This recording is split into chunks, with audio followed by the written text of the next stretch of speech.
Good afternoon, and God bless. Today I am sitting in the Buchanon Church of God. and I have the pleasure of meeting. Tim Beatty, the senior pastor here at the church. Well, thank you very much, Pastor Beatty. Thank you. It's very nice for you to make time for me.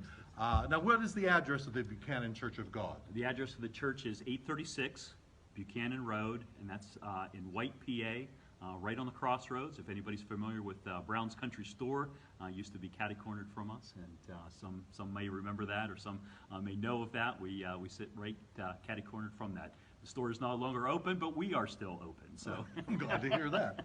And things are going very well. Yeah, things are going well, and you know, as a pastor, and we've talked before, you know, the ups and downs of ministry, and also in long-term ministry, and being here a number of years, you always have the ups and downs of that. How many years have you been here? I will be here 30 years, December 1st. You look good for Well, weathering for the the shape storm. I'm in, that's right. Yeah, for the shape you're in. And now, did you minister somewhere else before you came here? I did. I was associate pastor at the Latrobe Church of God for 3 years. Then the Mount Pleasant Church of God, I was the associate pastor and pastoral counselor on staff for 3 years there before I came here. Originally, this was a circuit of 3 churches, the Buchanan, Clinton, and Breakneck churches.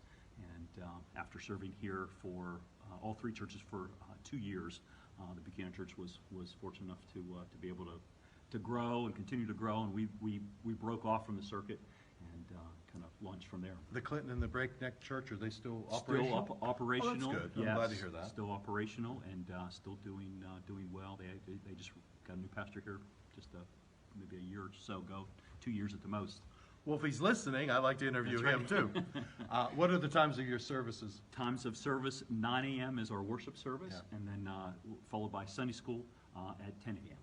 And you just have a very nice, rich, beautiful, clean facility. Well, I want to compliment you. I've been very impressed. I got the nickel tour. That's I haven't paid my nickel yet. That's right. But it's a very nice, homey church. You know, some buildings you can walk into and you just feel, even though it's just you and me here, you know, they say where only 2 or 3 are gathered, but you just feel the Spirit of God, you know, and I do feel that here. I appreciate that. So what made you decide to become a pastor? Well, at about 15 years of age, I felt the calling of God on my life. I don't know. Growing up, my father was a pastor, and he's retired now.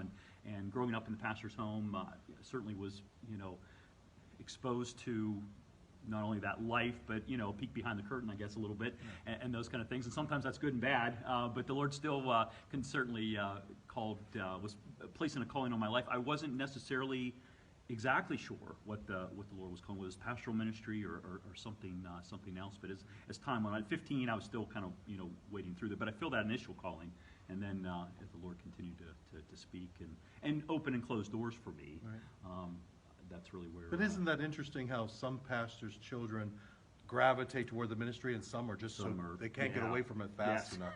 I'm so glad in your case, well, you gravitated toward it. Well, Lord, yes, and not that I didn't want to, you know, kind of gravitate away from it sometimes, you know, as we all maybe go do sometimes that way. But yes, Lord has been a real blessing. Well, your father must have been quite an example. He was for you, that you walked into his footsteps. And one of the things that he always said to me, and every time we were, before I had a car, and, you know, was traveling out to Findlay myself, we always had a conversation. He said, "Now you remember," he said, if you know, if you think that you're not called, you know, please, you know, reconsider, you know, think about, you know, if you can do anything else, run away.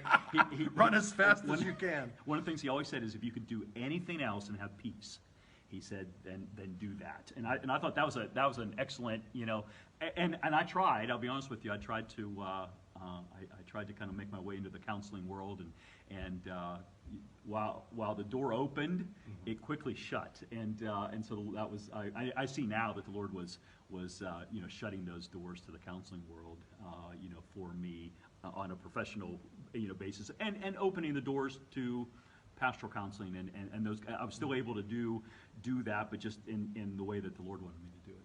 My advice was different than yours. The pastor that I was under, Pastor Vukas, said, if you think you're if you think you're going to be you need to be a pastor, try not being one.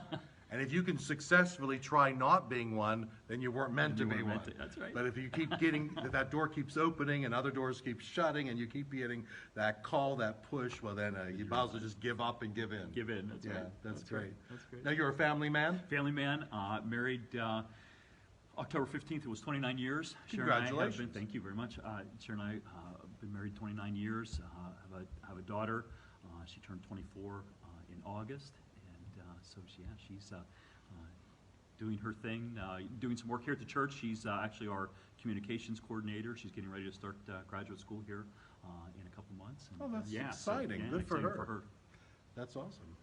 Now, if somebody would follow you around, one of your people from your congregation, Yes. one of your members would follow you around for a week from Sunday to the next Sunday, what would surprise them, do you think, about how you prepare or what you have to do to be a pastor? To be a pastor.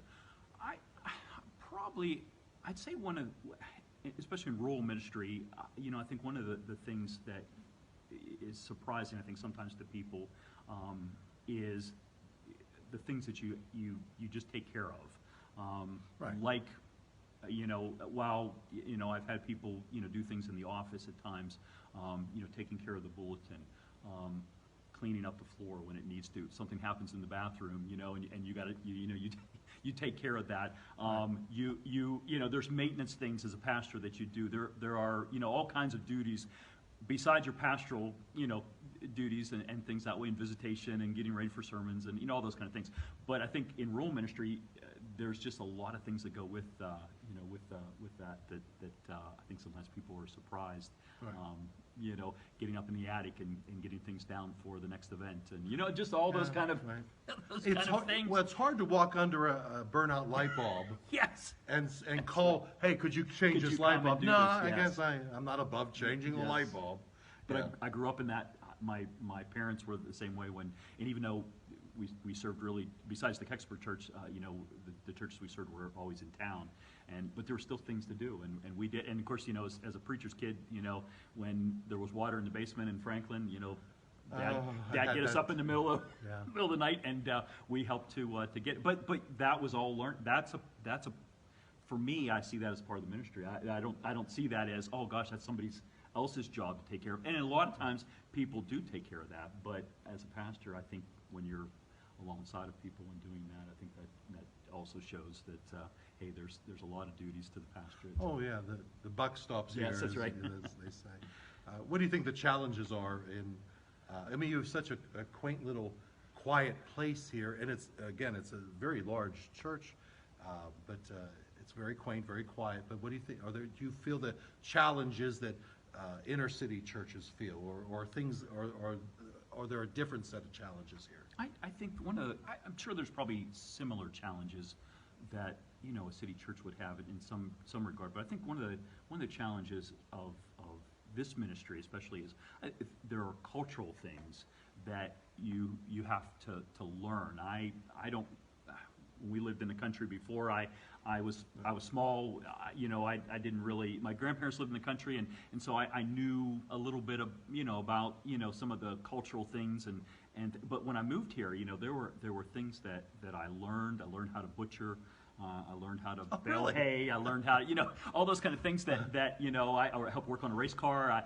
All those kind of things that I'm not sure the inner city pastor is necessarily learning, but some of the cultural things of how tight families are and the dynamics of family and the dynamics of family in the church and those kind of things that you need to learn. And what the pastor that I served under in Latrobe, he had served a 5-church circuit, and he said to me when I was getting ready to come here, and he said, Tim, he said there's going to be things that the Buchanan and of course the Clinton and Breakneck churches at the time, he said they'll do things that you think, well, gosh, we could do this maybe more effectively, we could do this differently or streamline and he says, if it's important to them, he said it needs to be important to you. And I thought to myself, that was some of the best advice. That's awesome advice that I ever got was, and it is. You may be able to do it more streamlined, and I think you have to build into that. They have to trust you. And I was here probably 5 years till I really felt like they thought, well, gosh, he's not going to leave. And because I think that these circuits, I think the longest pastor at the time had been about 8 years. And so, so when they're just kind of expecting you to leave, and Right. so when you build in, I said, hey, I'm here, I want to serve, and when you do that, I think it makes a change. I've heard the story more than once. A pastor comes in, first day makes all kinds of changes. This one loses their ministry. This one is appointed and changes in the building, changes in the structure. And then after they make all the changes, they leave. And you say, thanks, we appreciate it. Now that you're gone, we're going to put things back the way we had them, the way we like them. So that's very wise advice. Well, I didn't even throw out a piece of paper or anything. I cleaned nothing for like at least 6 months Yes. before I wanted to make Yes. sure that I didn't offend anybody by, That's right. cleaning That's something right. out. That's smart. Yeah, That's smart. I thought so too, and it seemed to work for me. Because I'm not, you're how long, 30 years? It'll be 30 years in December. I'm only 18, so yeah, you're my senior pastor, I Well. suppose, in one way or another. Hey, we have a few minutes left at the end of this interview. I'm just going to hand it over to you. Please, just lay what's on your heart, lay it on the people listening. Absolutely. First of all, I'd like to thank Pastor Dave Oh, for not at this all. time together. Certainly, it's been nice to kind of reconnect together. And I just want to encourage you, as I always do. So many are struggling. So many are going through difficulties. And whether you're close to the Buchanon Church, and we certainly welcome you. My encouragement is you find some place to connect. When somebody comes in our door, one of the things that I did from the time I was here is we're glad you're here, but maybe Buchanan's not the right place, but we want to find some place that you connect, some place where you fit. And so if you come and you visit, we're glad you're here, but maybe it's not the right fit for you, but the key is to have that right fit, and we encourage you to find some place where you connect, some place where they worship the true God and Bible believing, all those kind of things that the Lord has in store for each one of us. And so I'm so grateful for the opportunity to serve. I'm so thankful for the Buchanan Church for our almost 30 years together, and I'm so grateful for each and every person, and just how much love they've shared with me, and I feel like I'm a part of the family, and I'm so grateful for that, and maybe that's why I spent so much time here. Is, they haven't kicked me out yet, anyway, so that's right. Hey, thank you. I appreciate this. Oh, This has been wonderful to meet you, and thank you, and God bless. Bless.